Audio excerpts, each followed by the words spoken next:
بسم اللہ الرحمن الرحیم۔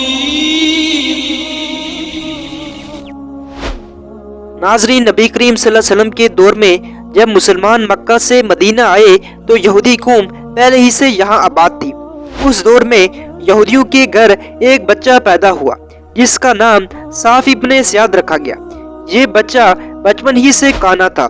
یہ بچہ اپنی پر اسرار شکل کے ساتھ ساتھ عجیب و غریب دعوے کرتا۔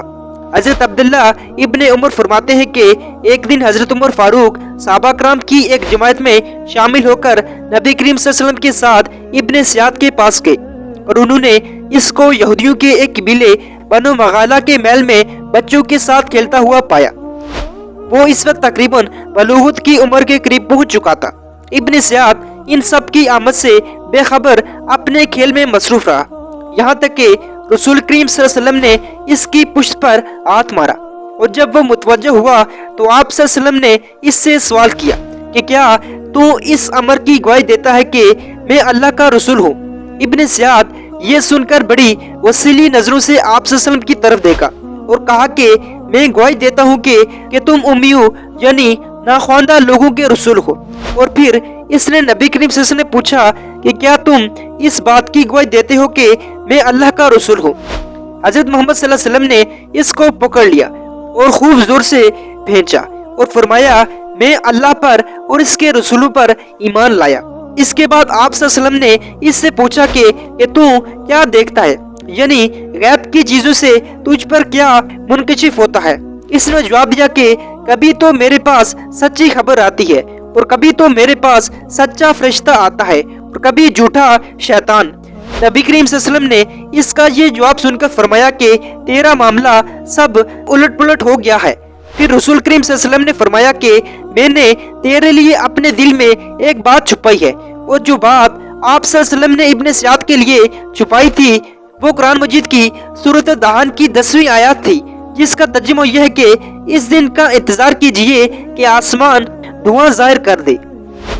اس کے بعد ابن زیاد نے رسول اللہ صلی اللہ علیہ وسلم کی بات سن کر کہا وہ پوشیدہ بات جو تمہارے دل میں ہے وہ دال حق ہے۔ نبی کریم صلی اللہ علیہ وسلم نے یہ سن کر فرمایا دور ہٹ، تو اپنی اوقات سے آگے ہرگز نہیں بڑھ سکے گا۔ حضرت عمر فاروق نے یہ صورتحال دیکھ کر عرض کیا کہ یا رسول اللہ، اگر آپ مجھے اجازت دے تو میں اس کے گردن اڑا دوں۔ نبی کریم صلی اللہ علیہ وسلم نے فرمایا ابن زیاد، اگر وہی دجال ہے جس کے آخری زمانے میں نکلنے کی اطلاع دی گئی تھی تو پھر تم اس پر مسلط نہیں ہو سکو گے، یعنی اس کو قتل کرنے پر قادر نہیں ہو سکو گے، کیونکہ اس کو قتل کرنا تو صرف حضرت عیسیٰ علیہ السلام کے لیے ہی ممکن ہے، اور اگر یہ وہ نہیں ہے تو پھر اس کو قتل کرنے میں تمہارے لیے کوئی بھلائی نہیں۔ ناظرین، حضرت عبداللہ ابن عمر رضی اللہ تعالیٰ فرماتے ہیں کہ اس کے بعد ایک دن رسول کریم صلی اللہ علیہ وسلم کھجور کے ان درختوں کے پاس تشریف لے گئے جہاں ابن زیاد تھا۔ اس وقت آپ کے ساتھ انصاری صحابی حضرت ابی بن کعب بھی تھے، اور نبی کریم صلی اللہ علیہ وسلم کی بہت زیادہ کوشش تھی کہ ابن زیاد کے دیکھنے سے قبل ان کی چوری چھپی بات سن لی جائے۔ تو نبی کریم صلی اللہ علیہ وسلم نے اسے دیکھا کہ وہ اپنی چھودار چادر پر لپٹا ہوا تھا اور اس کے نہ سمجھ آنے والی آواز تھی جس سے اس کی اونٹ بلبلا رہے تھے۔ ابن زیاد کی ماں نے نبی کریم صلی اللہ علیہ وسلم کو جو کہ کھجور کی تنوں کے پیچھے چھپ چھپ کر چل رہے تھے دیکھ کر ابن زیاد کو کہا اے صاف، یعنی ابن زیاد، یہ محمد صلی اللہ علیہ وسلم ہے۔ تو ابن زیاد کود کر اٹھ بیٹھا۔ نبی کریم صلی اللہ علیہ وسلم فرمانے لگے کہ اگر وہ اسے چھوڑ دیتی تو اس کا معاملہ واضح ہو جاتا۔ ناظرین، ان تمام حدیث سے ابن زیاد کے بعض حالات اور نبی کریم صلی اللہ علیہ وسلم کا اس امتحان میں ڈالنا مذکور ہے، جس سے یہ ثابت ہوتا ہے کہ نبی کریم صلی اللہ علیہ وسلم ابن زیاد کے معاملے میں توقف اختیار کیے ہوئے تھے، کیونکہ ان کی طرف یہ وحی نہیں کی گئی کہ وہ دجال اکبر وغیرہ ہے، اور صحابہ کرام میں اکثر کا خیال تھا کہ ابن زیاد ہی دجال ہے، اور عمر بن خطاب نبی کریم صلی اللہ علیہ وسلم اور صحابہ کرام کی موجودگی میں الفن کہا کرتے کہ وہ دجال ہے، تو نبی کریم صلی اللہ علیہ وسلم نے اس کا انکار کیا۔